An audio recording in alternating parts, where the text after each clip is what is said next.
미국 제너럴 모터스의 군산 공장 폐쇄가 발표된 지 어느덧 1년입니다. 정부는 8천억 규모의 지원금을 투입했고 한국 GM은 말리부 등의 신차로 경영 정상화를 추진 중인데요.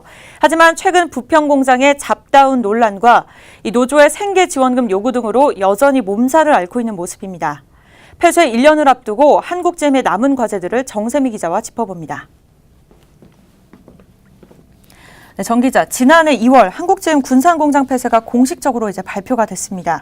이후에 희망퇴직 그리고 전환 배치 등 많은 일이 있었는데요. 현재는 어떤 상황이죠?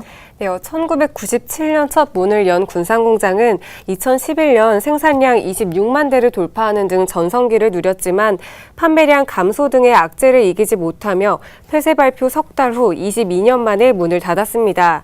당시 군산공장에서 일하던 전체 인원 1,500명 중 약 1,000명이 희망퇴직을, 500명은 잔류를 택했는데요.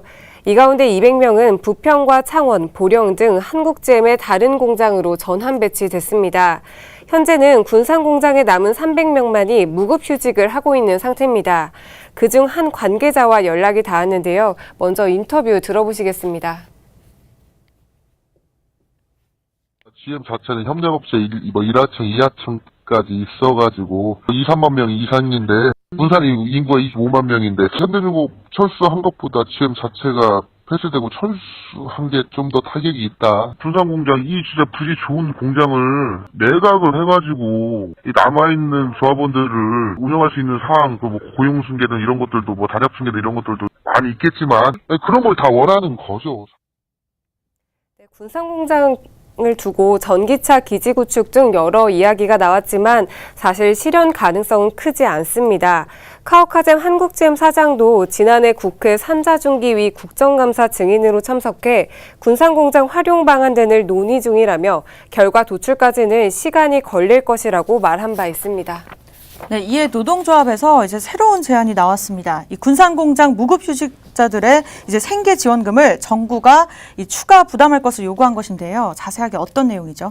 네, 노조는 최근 무급휴직자 대책 마련 특별 요구권을 의결했습니다. 군산공장 폐쇄 당시 한국GM 노사는 관련해 2가지 사항을 합의했습니다. 폐쇄 후 첫 달인 작년 6월부터 6개월 동안은 정부가 1인당 고용유지 지원금 180만 원을 지급합니다. 이 기간이 끝난 12월부터는 24개월 동안 노사가 생계지원금 225만 원을 절반씩, 즉 각각 112만 5천 원씩 지원하기로 합의한 건데요. 이에 따라 사측은 지난해 12월부터 정해진 지원금을 지급하고 있지만 노조는 재원을 마련하지 못한 상태입니다. 이에 노조는 무급휴직 중인 군산공장 잔류 근로자의 휴직 형태를 유급으로 변경해 정부 지원금을 받는 방안을 사측에 제안한 겁니다.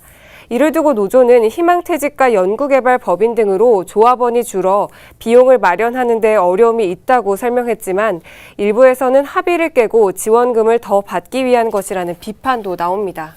네, 이슈가 끊이지 않고 있는 모습입니다. 네, 한국GM의 경영 정상화, 올해는 가능할까요?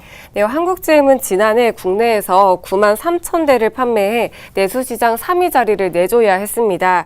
이후 스파크와 이코넉스 그리고 말리부까지 연이어 선보였지만 기대했던 만큼의 판매고를 올리지 못했는데요. 올해는 SUV 라인업을 중심으로 한 라인업 강화에 집중한다는 계획입니다. 카오카잼 한국GM 사장은 지난해 5년간 15종 이상의 신차 투입을 공언한 바 있습니다. 이에 따라 대형 SUV인 트래버스와 중형 픽업 트럭 콜로라도를 국내 시장에 투입할 예정입니다. 전문가는 제도 개편 등을 통한 노사 모두의 신뢰 회복이 선행돼야 한다고 조언했습니다.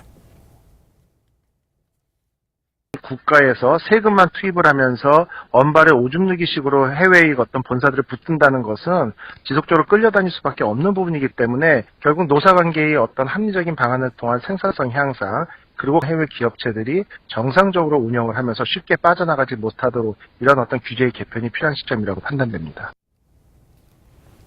네, 이처럼 한국GM이 올해 경영 정상화를 이뤄낼지 업계의 관심이 모아지는 상황입니다. 네, 정세미 기자와 살펴봤습니다.